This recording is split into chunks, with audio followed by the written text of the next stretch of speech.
Mic check 1 2 1 2. What's good, YouTube? Y'all know what it is, man. It's your boy Tank be chopping, and we back with another haircut tutorial. Alright, man, check it out. I got my man Thomas, aka CubeZilla, in the chair. He came down to Houston, was like, Tank, hooked me up with a taper. I was like, I got you, bro. So we're doing a low taper. We're keeping the length on top. So what I'm doing is I'm starting off with my number 4 guard on my gold Babyliss FX1s, and I'm doing some debulking. We are going to be doing a low taper, and he did tell me that if you debulk too much, or if you go too high on this side of the haircut, that his hair tends to stick up. So I wanted to make sure that didn't happen. But just so y'all know, it did give me a little bit of trouble. I was taking my time, being really consistent with what I was doing, but taking my time watching what the hair was doing, because I didn't want to take off too much hair and make his hair stick up when he's trying to comb it back. So all I'm doing here is debulking once again with that number 4 guard. And once this is done, we're gonna follow this up with my number 3 guard. Basically still some of my debulking phase. Like y'all seen in some of my previous videos, I like to debulk with a 4 and then a 3, and then I actually start, blending. So that's basically what's going on here. Is my number 3 guard once again, just doing some debulking, blending into that number 4 guard that I previously did. And now that is done, I'm taking my Low Pro FX1 trimmer, setting in my initial bald guideline in a triangle-like shape. And once again, that's just to help preserve some of that C-cup. I've said that before, and it's because I want to keep that C-cup nice and dark. And then what we're doing here is just following that up with the shaver, getting it nice and skinned just to make sure that it lasts my boy Thomas a little longer. And now that is done, I'm going in with my clipper lever all the way open, and I'm setting in my neck section. And once I set in this section, I'm gonna go ahead and start to blend it out. So what I'm gonna do is I'm actually gonna close my lever halfway, and I'm gonna start working my way halfway into this section, as you see here. And then I'm gonna close my lever one more notch, work my way down, and then close it all the way and attack that bottom line. And if I need to come back later and do some more detail work, I will, but these are just my initial steps first. So once this is done, I'm gonna take my 1 guard and I'm gonna set in my next section. So just so y'all know, this is my 1 guard lever open, and I'm setting in my next section, and then I'm gonna close my lever all the way and start attacking this bottom line in that section to start to get rid of that line.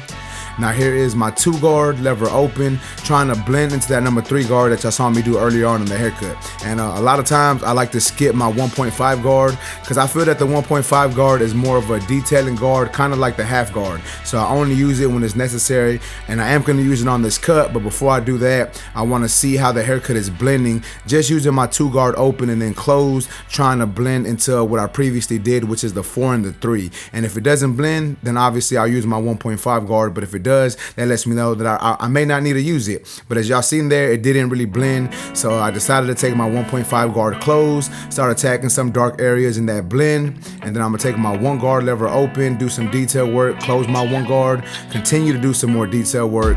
And then here is my 2 guard once again, lever open, and I'm really just cleaning everything up. So the base of my blend is there, but I had to go back in and do some detail work, right? So I decided to start off with my number 2 guard first, just because I wanted to play it safe. 2 guard open and then closed, and then here is my 1.5 guard open, and then I will close it if I feel it's necessary. And a lot of times I don't go in with my 1.5 guard open unless I feel it's necessary, and in this situation I felt that I needed it, so that's why I went in with it open. Here's my 1 guard open and then close, and then my half guard once again open and close, just retracing my steps, being consistent with it, making sure that I have a nice blurry blend, because once again this is a low fade. So you know what I'm saying? Low fade, you got to keep them compressed. Not a low fade, a low taper, you got to keep them compressed, got to keep them lower. So we wanted to keep it nice and low, as y'all see here.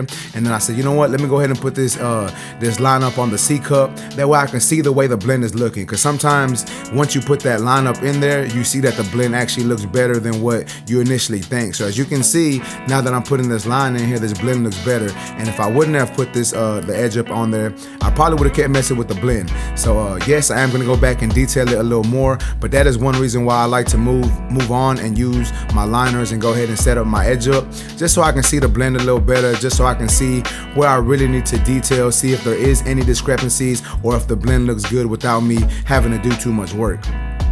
But nonetheless, man, I am going back in and detailing, and I'm just using whatever guards I feel is necessary. I believe that's probably my 2 guard. This is my 1 guard once again, or I'm sorry, my 1.5 guard, and then my 1 guard, and then most likely I'm gonna go down to my 0 guard or my half guard. And I know y'all like, bro, why were you doing these same steps over and over and over? And it's because there were some dark areas when it comes to compressed tapers. You know, when you're compressing the blend a little more, you're gonna have to go over it. For me at least, I go over it a good amount of times because I feel that there are some dark areas that I want to look nice and buttery, and you know, that's just what I had to do. I had to go over it with different guards to make sure that it looked nice and blended. Now I'm taking my 4 guard, and what I'm doing here is I'm cleaning him up behind the ear, you know, just so I can line him up and make that line look a little sharper. Even though I know he wanted to keep a lot of the length, he didn't like for that hair to come down and, you know, really start touching his ear, so I had to trim that down a little bit, set in my go ahead and line him up over the ear and behind the ear, just so I could see how this side of the haircut is looking. But as y'all can see, we're just setting up that line behind the ear, getting it nice and sharp. Once again, you don't have to make it super sharp. We can go back in later, more towards the end of the cut, and make sure that it's all nice and precise. And as you can see, just doing some more detail work on my lever, with my clipper lever open and then closed. And then we're gonna move on to the opposite side. We're gonna be doing the same thing, maybe slightly different steps, but the same thing for most of this haircut. 4 guard open, and then we're gonna fade down into a 3, and then we're gonna start blending up. Now this side did blend easier. Once again, the other side, he told me, just, I don't know if it's the way he sleeps or whatever, if you cut it too short or you go too high, it tends to stick up. But as you can see, this side is already laying down better than the opposite side was. So this side was a lot easier to blend. I did my 4 guard, my 3 guard. Now I'm going in with my trimmer, setting in my initial bald guideline. And then, you know, we're gonna follow that up with the shaver also, make sure we get it nice and bald.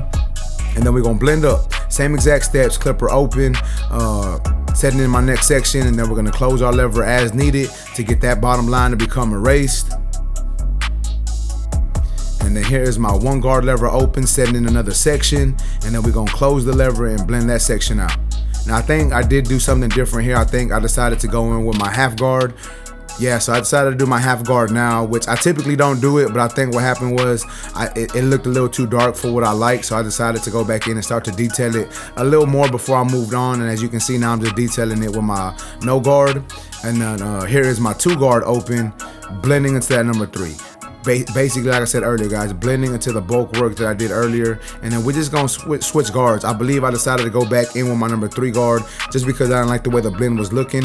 And sometimes that happens. Even though we're doing the same basic steps, you have to call an audible. You got to put another clip on, you got to put another guard on, and do what you got to do to make sure that blend looks right. So I did decide to do a number 3 guard, then a number 2 guard, then down to my 1.5 guard. And that's just the way that, you know, sometimes when you start cutting hair for a good amount of time, you learn that, you know, different sides of the haircut fades differently. So sometimes you have to do different steps. Sometimes you have to go back in and detail a little more or a little less. Or sometimes you just have to call an audible and switch up the way you're cutting because it's not coming out the way you want it to come out. But as y'all can see, this part of the haircut came together a lot easier, a lot quicker. This blend looks cleaner in my professional opinion. I think this side looks better. And that happens sometimes. You know, I think sometimes we want both sides of the hair to look exactly the same. And I'm gonna be honest with y'all, that ain't gonna happen all the time. You know, like a lot of times it's not gonna happen. Now, as barbers, we should be able to give that illusion that it does look the same, but at the same time, we gotta understand that both sides of the client's hair is different and they're not gonna fade exactly the same, and that's fine. You just still gotta give them the best of your ability. Try to make them look identical, but it's not gonna be identical on every haircut, and that's perfectly fine. Just give them the best cut that you can give them, and that's basically what I did here. But moving on to the back, same steps, number 4 guard open, blending into the bulk of this hair. And then after we go on with that 4 guard, I believe I'm gonna come back in with my 3 guard just to follow that up. But as you can see, I am debulking more with that 4 just because I want it was a little more difficult to blend the back. Like, he has more bulky hair in the back, you know, towards the occipital bone and whatnot. And he told me he didn't mind me going a little higher in the back. So me personally, I like for my tapers to be a little higher in the back. I'm not a fan of low tapers on the back of clients. Like, the sides is cool, but in the back, I prefer to do a mid taper. So that's basically what I did here. Debulked with a 4, debulking with a 3, down fading, trying to get this down to my number 3 guard. And another reason why I do this, guys, is it makes it easier for me because I know I only really got to blend until number 3 guard. You know what I'm saying? And that's a lot easier than thinking, oh man, I got to blend into all this hair. You know what I'm saying? So now we're going in with the liners, going ahead and balding my client out. And then we're gonna follow this up with a shaver to get it nice and bald.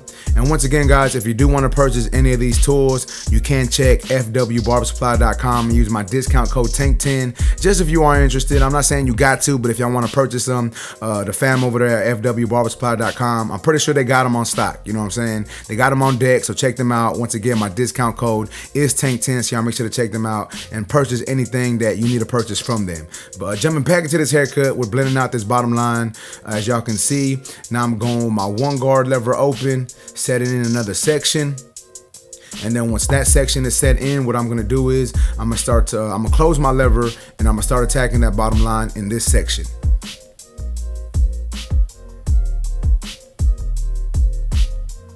And as you can see, that part of the blend is coming together fairly easy. You know, it didn't give me really no hard, it wasn't, the back of the taper wasn't hard at all, at least not for me.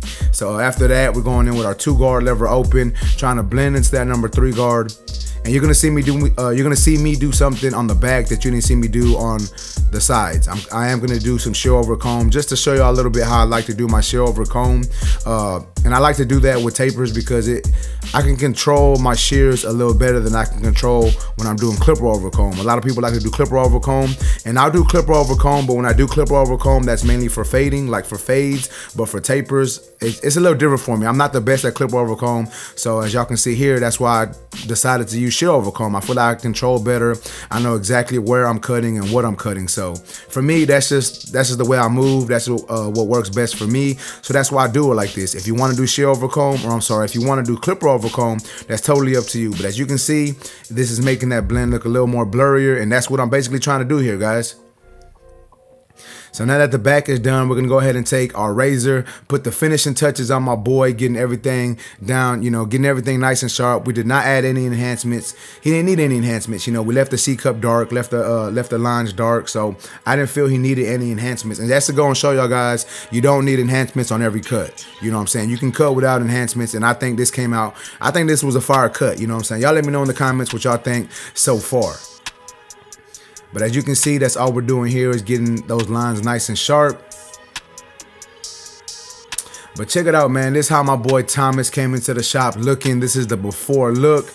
It's been a minute since I cut his hair, probably a little more than a year. But check it out, man. This is the finished product. Y'all let me know what y'all think about this haircut in the comment section. If y'all like this video, please make sure to smash that like button. Also, if you're new to my channel, make sure to subscribe one time for your boy. Remember, guys, if you're in the Houston, Texas area and want a haircut from your boy, you can go to my website, tankbchopping.com. You can book there. If you want me to record it for YouTube, make sure to put that in the comment section. Also, if you're interested in any of these tools, you can go to fwbarbersupply.com. Use my discount code TANK10. But yeah, man, y'all let me know what y'all think about this cut. I think I did my man right. Y'all let me know what y'all would have done differently, or if y'all would have done if y'all would have done anything differently.